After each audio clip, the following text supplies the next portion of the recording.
안녕하세요. 오늘도 사연살롱을 찾아주셔서 감사합니다.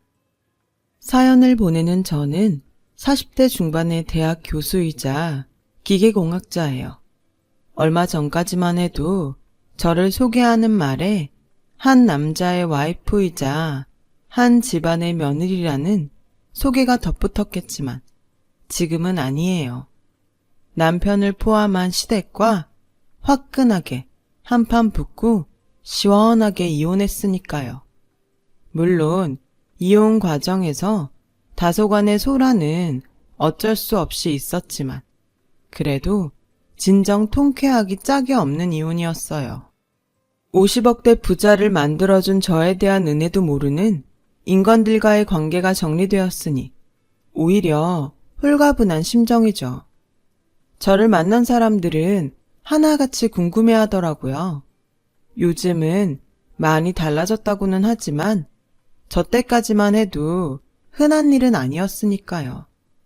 여자의 몸으로 이공계, 그 중에서도 기계공학을 다루는 사람은 무척이나 드물었고 박사 학위까지 취득한 여성은 더더욱 드문 상황이었죠.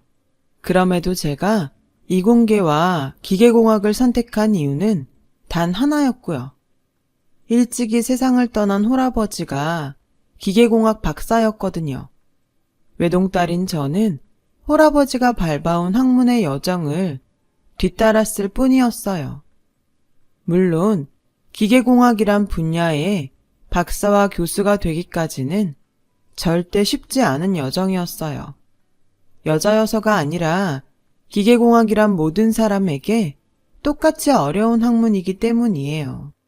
그래서 저는 젊은 시절 모두를 도서관과 연구실에서 거의 살다시피 하며 최선을 다했고 그렇게 거둔 연구 성과를 통해 마침내 학계의 인정을 받게 되면서 장래가 촉망되는 기계공학자와 교수가 되었죠.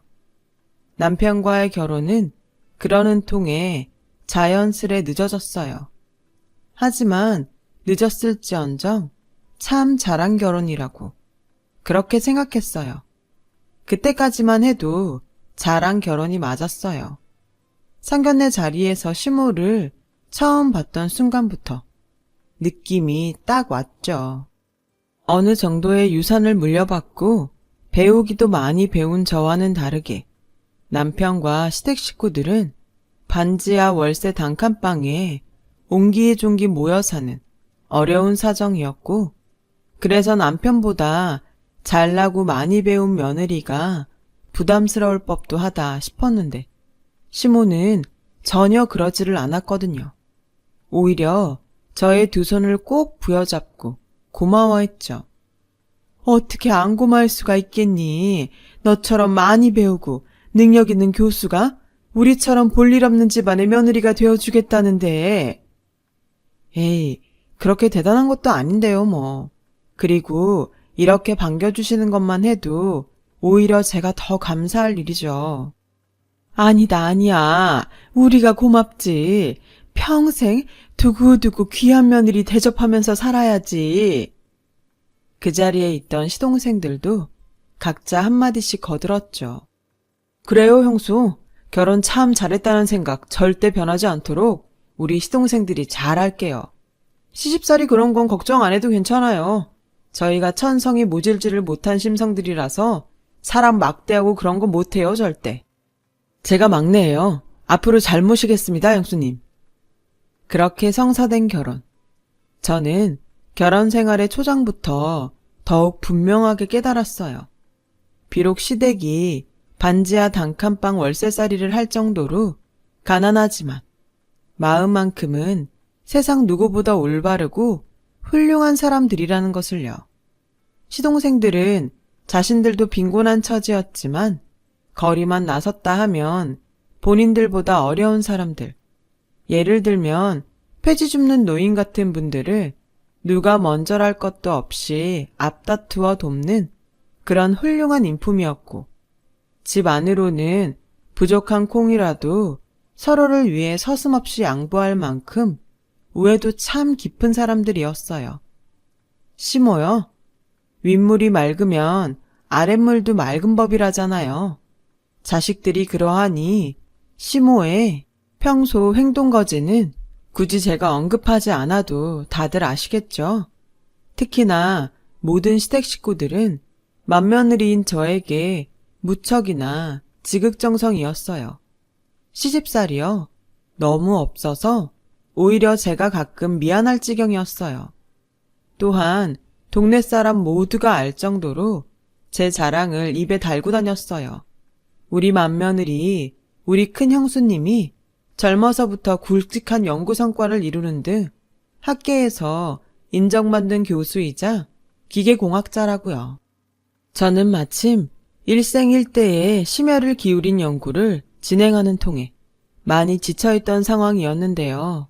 시댁 식구들은 행여 그런 제가 시댁일로 인해 허튼 마음이라도 낭비할까 걱정하면서 저에게 손에 물 한 방울이라도 묻히게 하기는커녕 연구에 집중할 수 있도록 진심으로 응원해 주었어요.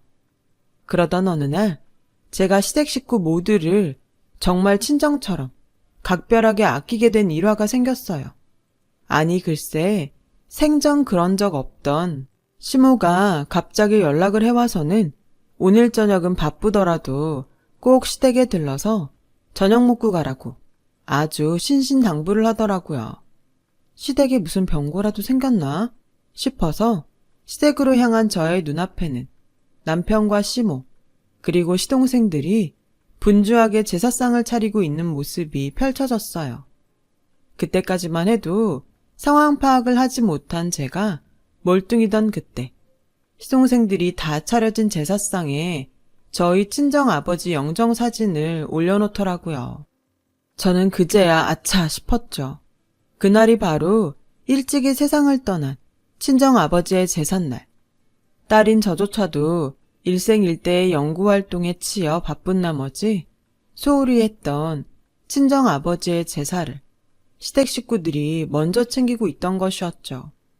저는 고맙고 죄송스러운 마음에 왈칵 눈물을 쏟았고 시모가 그런 저에게 다가와 다독여 주었어요. 그래도 얼마나 다행이니 우리라도 이렇게 그날을 알고 있어서. 어머님, 뚝 그치렴. 딸내미가 울면 사돈어른 마음 편히 식사 못하셔. 감사합니다. 그리고 너무 죄송해요. 괜히 저 때문에 고생하시고. 그런 말 말어. 며느리도 가족이고 며느리가 가족이면 사돈어른도 우리 가족인데 가족들 중에 시간 여유 있는 사람이 알아서 먼저 챙기는 건 아주 당연한 일이지. 홀아버지 일찍 여의고 얼마나 외로웠다든 이제 든든한 가족이 생겼으니 아무 걱정 말렴. 앞으로는 행복하게 복작복작 살 일만 남았는데 얼마나 좋아. 보렴. 사돈어른도 사진으로나마 뿌듯하게 웃고 계시질 않니? 그러네요. 우리 아빠. 참 환하게 웃고 계시네요. 내 정신 좀 봐. 얼른 제사 올리자. 우리 사돈어른 시장하시겠다. 친딸인 저조차도 소홀했던 친정아버지의 제사를 시댁 식구들 덕분에 마치며 그날 저는 결심했어요. 심혈을 기울여 개발하고 있는 신기술이 완성되면 그 신기술 전부를 시댁 식구들로부터 받은 사랑을 갚기 위해 쓰겠다고. 심적으로 안정이 되었던 덕분일까요? 아니면 분명한 목표가 생긴 덕분이었을까요? 마침내 신기술 개발에 성공했어요. 기술적인 내용은 워낙 복잡한 영역이기에 잠깐 간략하게만 설명드리자면 엔진이나 모터에 들어가는 핵심 정밀 부품을 기존의 생산 방법보다 몇 배는 정밀하게 생산해낼 수 있는 신기술이었어요. 그러면서도 기존의 생산 방법보다 저렴한 생산 비용과 불량률까지 현저히 적은 신기술이었으니 그 가치는 감히 함부로 평가할 수 있는 금액이 아니었죠. 아니나 다를까 신기술 개발에 성공한 제가 특허 출원까지 성공적으로 마치기 무섭게 제조사들이 저의 연구실 문지방이 닳도록 들락거리기 시작했어요. 이름난 대형 제조사부터 이제 막 사업을 시작한 중소벤처기업까지 내노라 하는 제조사 대표들은 그때 다 만나본 것 같아요. 그들의 목표는 다들 똑같았죠. 아무리 큰 금액이라 하더라도 원하는 만큼 모두 다 쳐줄 테니 신기술을 자기네 회사에 팔아달라. 또는 어떤 로열티라도 다 지불할 테니 신기술을 자기네 회사에서 쓸 수 있게 해달라. 이전에는 상상도 할 수 없는 금액들이 제안되었지만 모든 제안들에 대한 저희 대답은 하나같이 이랬어요. 유감이지만 이번 신기술은 팔지 않습니다. 혹시 조건이 마음에 들지 않아서 이러십니까? 그러시다면 원하는 대로 말씀해 주세요. 저희가 어떻게든 원하는 만큼 다 맞춰드리겠습니다. 아니요. 신기술의 사용처가 벌써 정해져 있기 때문입니다. 먼 걸음 해주셔서 감사합니다. 저희는 다른 좋은 기회가 있을 때 다시 만나는 걸로 하죠. 조심히 들어가세요. 모든 제안에 대한 거절을 마친 저는 연구실 회식을 열었어요. 저는 연구소장 자격으로 회식 자리만 주선해주고는 딱 건배 한 잔만 마치고 슬그머니 자리를 떴죠. 젊은 연구원 동료들이 연구소장이자 총책임자인 저의 눈치를 보지 않고 마음껏 즐길 수 있도록요. 그리고는 곧장 시댁으로 향했죠. 마침 반지하 단칸방에 화목하게 모여있던 남편과 시댁 식구들이 저를 먼저 반겨주더군요. 특히나 시모는 그렁그렁한 눈물을 손수건으로 찍어 닦으며 유독 감격한 눈치였어요. 축하한다 며느라. 드디어 우리 며느리가 해냈구나. 반드시 해낼 줄 알았어. 그렇고 말고. 축하해요 엄님. 저희가 드디어 해냈네요. 모르시겠어요? 저희가 드디어 해냈다니까요.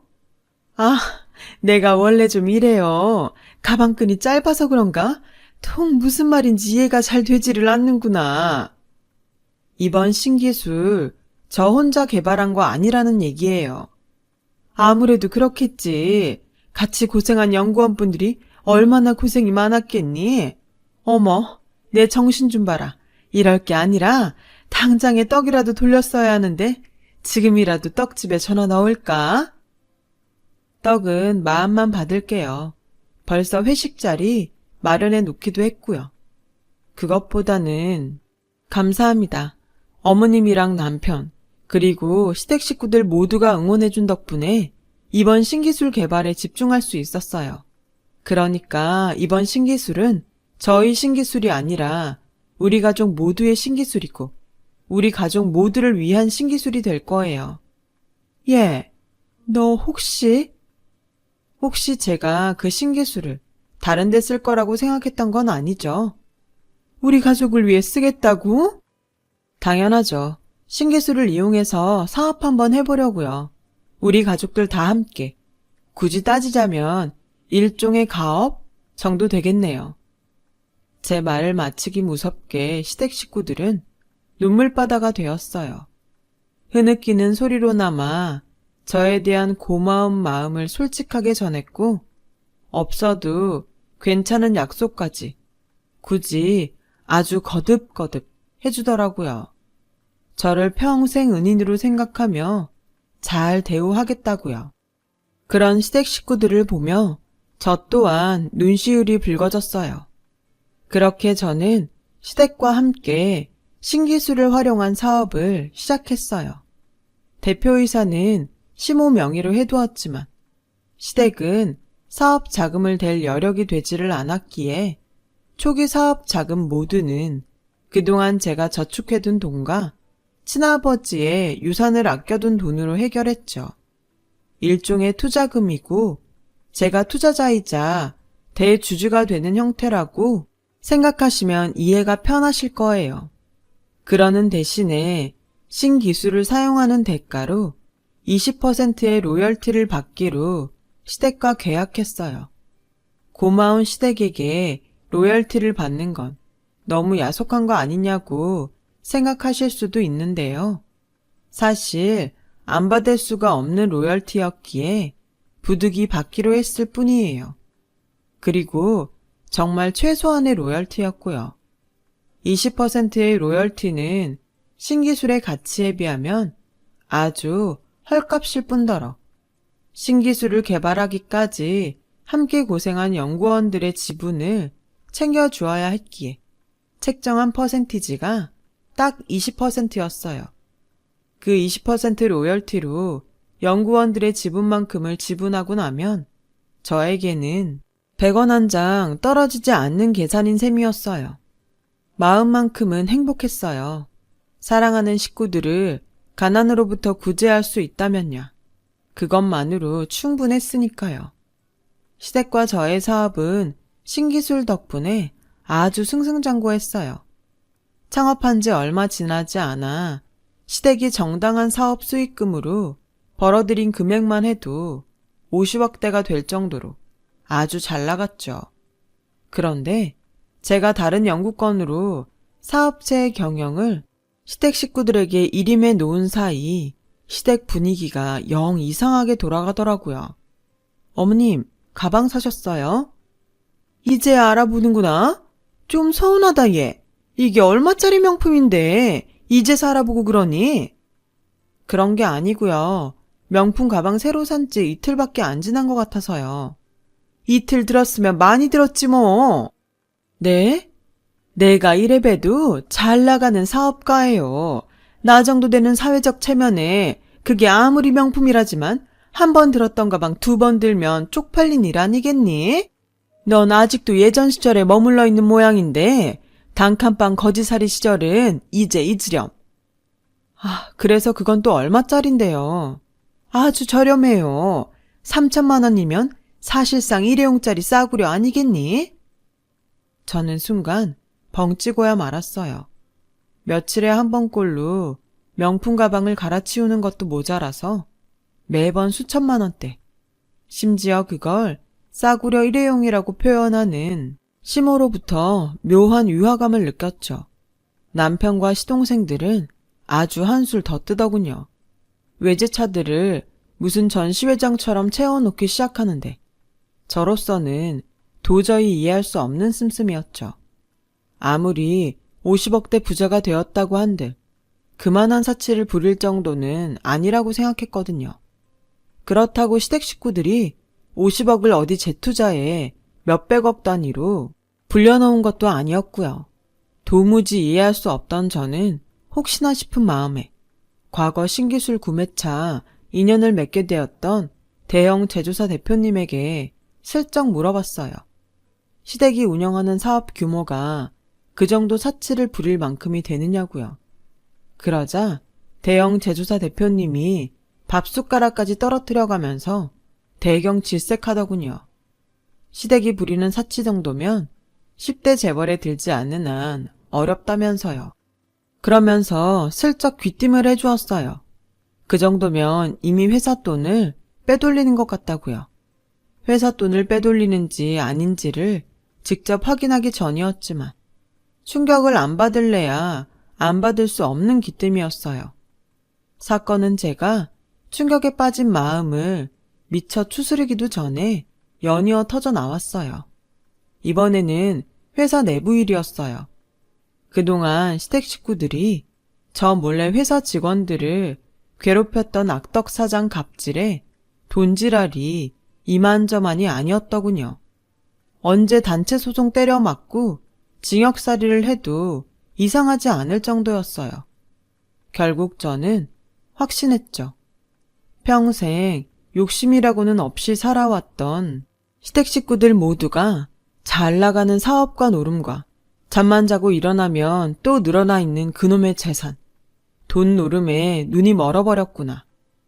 저는 그런 시댁 식구들을 막아야만 했어요.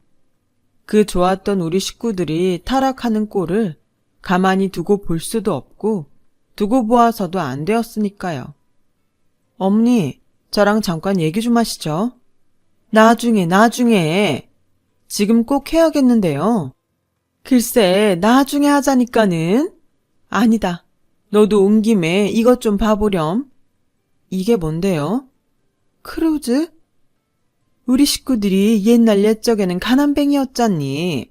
그래서 해외여행은커녕 여권 만들어 본 사람은 신혼여행 다녀온 내 남편 딱 하나뿐이고. 그래서요. 이참에 식구들 단체로 한 몇 년 크루즈 세계 일주를 다녀올까 해. 기왕이면 최고급 코스가 좋겠는데 난 아무리 봐도 뭐가 최고급인지를 잘 모르겠어서 네가 한번 봐주렴. 세계 일주 다녀오면 회사는요? 식구들이 다들 중요한 자리에 있어요. 회사 경영 책임을 가지고 있는 사람들이라고요. 까이꺼? 우리 없다고 망하기야 하겠어? 그럼 비용은요? 아무리 부자가 되었다고는 해도 이건 사치가 너무 심하잖아요. 명품을 일회용 취급을 하지를 않나? 주차장을 외제차 전시장으로 만들지를 않나? 너 변했다 얘? 전에는 안 그러더니 이게 어디서 시어머니한테 눈 똑바로 뜨고 대들기를. 변한 건 시어머니고 식구들이죠. 그리고 이런 말은 안 하려고 했는데 어머니 혹시 회사 돈에 손대세요? 순간 흔들리는 시모의 눈빛을 보며 확신했어요. 아, 시댁 식구들이 회사 돈을 횡령하고 있구나. 횡령한 회사 돈으로 이만한 사치를 부리고 있는 거구나. 맞는 모양이네요. 썩으려니 보자니까 아주 시엠이랑 식구들이 그렇게 만만하디? 부자 만들어줬으면 사람 업신여기고 그래도 돼? 그러는 어머님이랑 식구들은요. 회사 사장이면 직원을 업신여기고 그래도 되는 건가요? 그런 적 없다.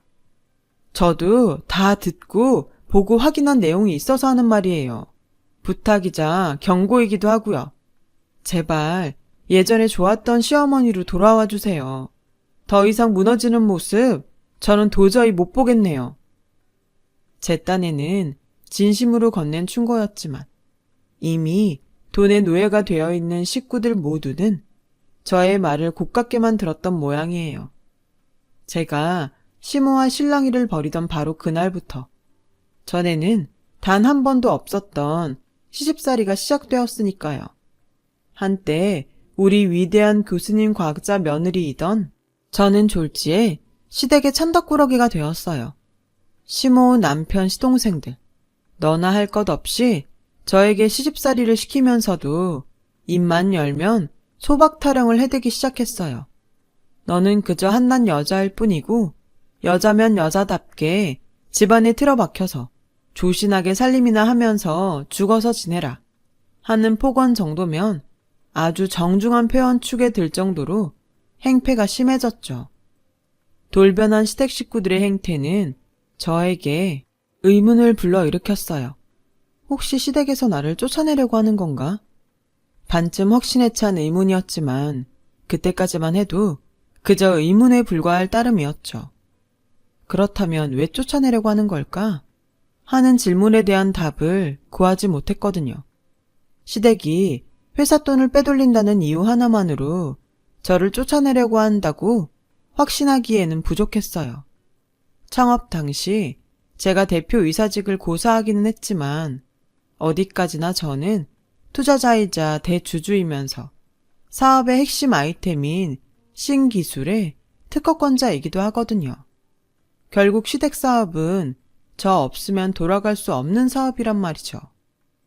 그렇다면 나를 왜 쫓아내려고 하는 걸까?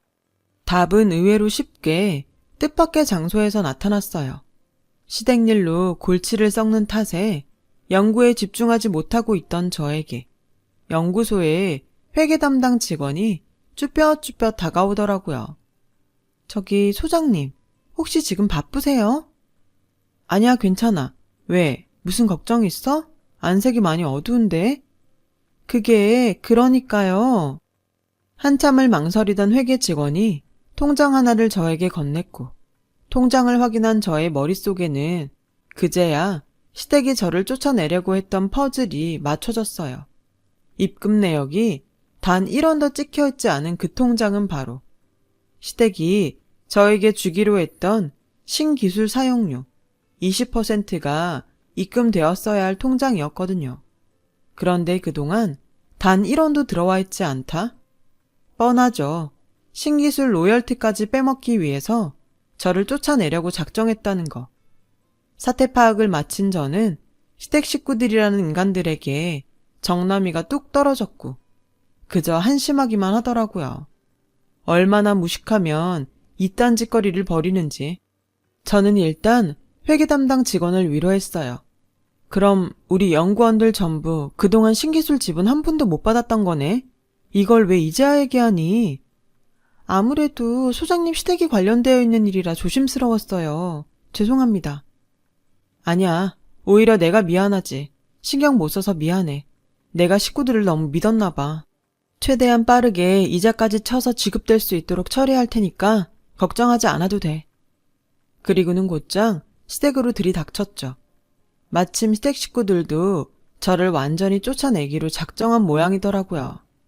어디서 구했는지도 모를 젊은 여자들의 가짜 이력서를 제 앞에 주르륵 늘어놓으며 한다는 시모의 말이 글쎄.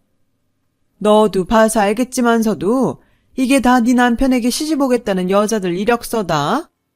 누가 봐도 가짜 이력서라고 생각할 만큼 조악한 종이더미들에 그저 코웃음만 나더군요. 그래서요? 너희 부부 불임이라며. 그런데요. 우리는 첩을 들여서라도 손주를 봐야겠으니 선택하렴. 대체 뭐를요? 네가 아닌 첩씨를 정부인으로 인정하면서 죽어 지내던가 아니면 늙고 부림인 네가 이 집을 곱게 떠나주던가. 저는 또 한 번 코웃음이 배어나왔어요. 왜냐고요? 정리하면 이렇게 되네요. 저에게 소박을 놓겠다. 우리 부부가 불임이라서. 맞죠? 소박이 아니라 네 발로 이 집에서 떠나라는 말이잖아. 와, 나 웃겨가지고 진짜. 이러니 병원을 그때그때 같이 잘 다녔어야지. 하기사 댁내 아드님이 돈노름에 빠져서 어디 진단 결과 따위에 신경 쓸 여력이나 있었겠냐고. 댁내 아드님? 시어머니 앞에서 하는 말본새가 이젠 아주 막 나가자는 거구나. 막 나가는 건 댁들이 막 나가는 중이고요. 까불려면 뭘 제대로 알고서나 까불기나 하던가. 우리 부부가 불임인 건 맞는데 그건 댁내 아들한테 문제가 있어서잖아요. 뭐? 왜? 진단서까지 보여드려야 믿을까요? 댁내 아들 생식기관에 문제 있다고. 쉽게 말해서 댁내 아들 고자라고요. 순간 그 자리는 물기 얹은 듯 싸해졌고 그제서야 본인에게 문제가 있다는 사실을 알게 된 남편은 쪽팔린지 주랭랑을 쳐버렸어요. 그리고 이미 이딴 취급이나 받으면서 결혼 생활을 지속할 필요가 없다고 판단한 저는 세상 무서울 것 없는 기세로 시모를 몰아붙였죠. 거꾸로 말해볼까요? 댁내 아들이 고자라서 자식을 낳을 수 없으니 내가 기둥서방을 하나 드릴게. 고자인 댁내 아드님은 기둥서방을 정실 남편으로 인정하고 곱게 죽어 지내거나 아님 늙고 고자인 댁내 아드님이 곱게 꺼져 주시던가. 선택해요. 기분 더럽죠? 나도 그래요. 더러워. 당신들같이 못돼 처먹은 데다 멍청하기까지 한 사람들을 친정 식구들처럼 아끼면서 살았다는 사실이 더 더러워. 알아요? 멍청? 더러워? 너 지금 말 다 했어? 그래, 다 했다. 이혼? 까짓 거 해줄게요. 내가 얼마나 더 좋은 꼴 보겠다고 이 집안에 붙어 있겠어? 안 그래요? 이혼해주기는 하는데 이거 하나는 분명히 알아둬요. 오늘 지금 당신들 신세 당신들 스스로가 망쳐버렸다는 거. 이게 며느리라고 잘 대해줬더니 은혜도 모르고 반지하 단칸방 3살이 부자 만들어줬더니 은혜도 모르고 배은망덕하게? 오늘은 일단 갑니다. 조만간에 또 보죠. 그 길로 저는 더 상종하기도 싫은 시댁을 등졌어요. 뒤통수를 친 것도 모자라 첩 어쩌고 하는 깽판으로 저에게 모욕까지 줄여들던 그들을 향한 복수를 다짐하면서요. 그렇게 저는 오래지 않아 합의 이혼 절차를 마쳤습니다. 저를 쫓아낸 시댁이 더 큰 사치와 횡령과 갑질을 일삼으며 희희낙낙하던 어느 날 시댁의 사업체에 난데없이 날벼락이 떨어졌어요. 임시 주주총회가 발의된 것이죠. 주주총회가 뭔지도 모르는 멍청한 시댁 식구는 그 인간들은 그것이 날벼락인 줄도 모르는 채로 그놈의 명품까지 둘둘 휘감고서는 주주총회에 자리를 잡자 대주주 한 사람이 모습을 드러냈죠. 그 대주주를 발견한 시댁 인간들의 얼굴은 말 그대로 하얗게 질려버리더군요. 왜겠어요? 그 대주주가 바로 저였거든요.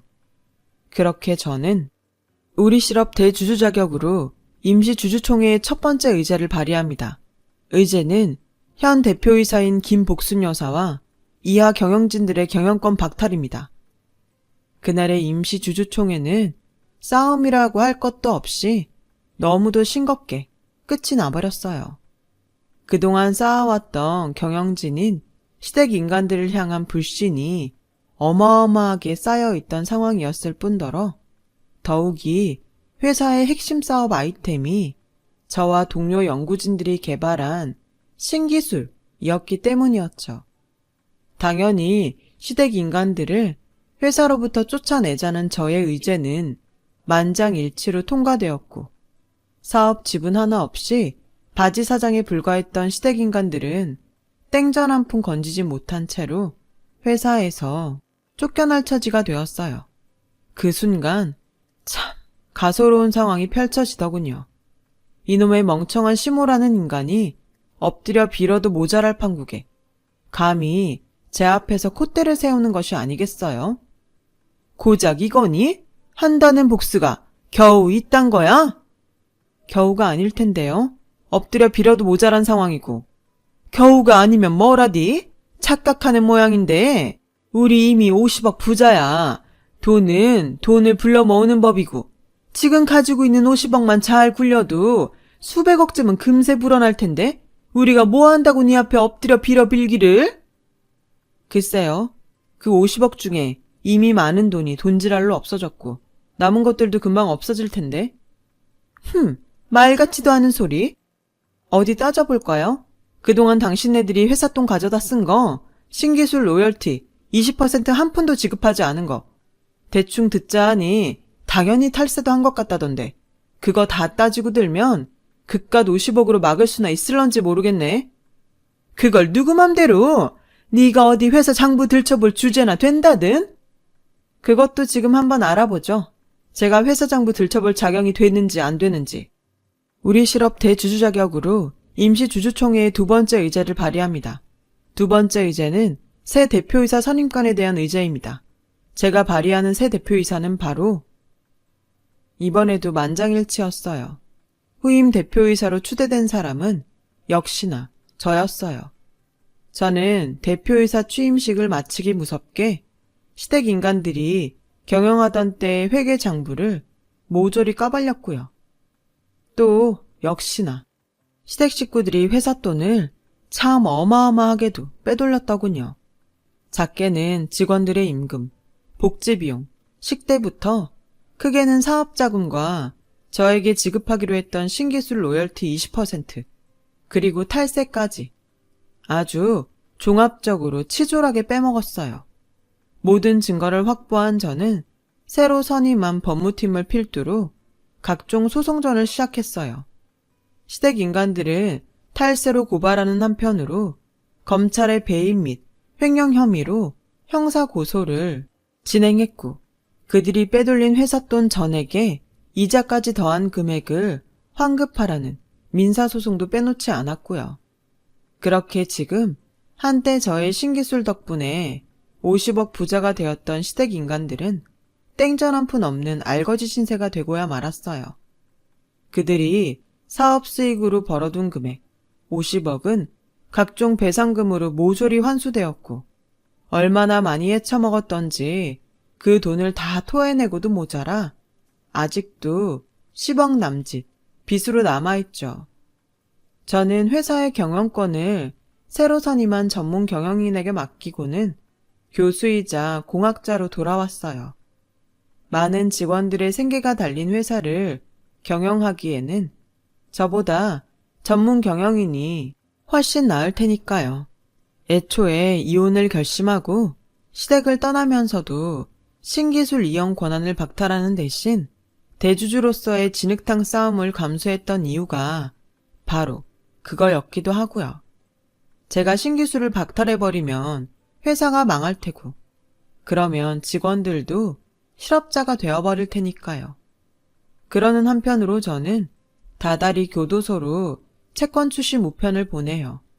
배임 및 횡령, 그리고 탈세 혐의로 징역살이를 하고 있는 시댁 인간들에게 보내는 채권 추심이죠. 그들이 저와 회사에 반환해야 할 돈은 아직도 10억 남짓. 지금 이 순간에도 시댁 인간들은 교도소에서 일하고 받는 근로보상금을 저와 회사에 꼬박꼬박 헌납하고 있어요. 통장 자체가 압류되어 피할 수도 없는 신세죠. 그 미수금 10억을 모두 받아낼 때까지 저의 참교육은 그치지 않을 예정입니다. 배은망덕한 시댁 인간들에게 받은 모욕과 수모를 빠짐없이 되갚아주기 위해서라도요. 하다 보니 꽤 긴 이야기가 되었네요. 저는 속이 좀 후련하긴 합니다. 들어주신 모든 분들께 깊은 감사의 말씀을 올리며 항상 건강하세요. 여러분, 사연 댓글에 응원과 현명한 조언 부탁드려요. 좋아요와 구독은 저에게 큰 힘이 됩니다. 오늘도 좋은 일 가득하세요.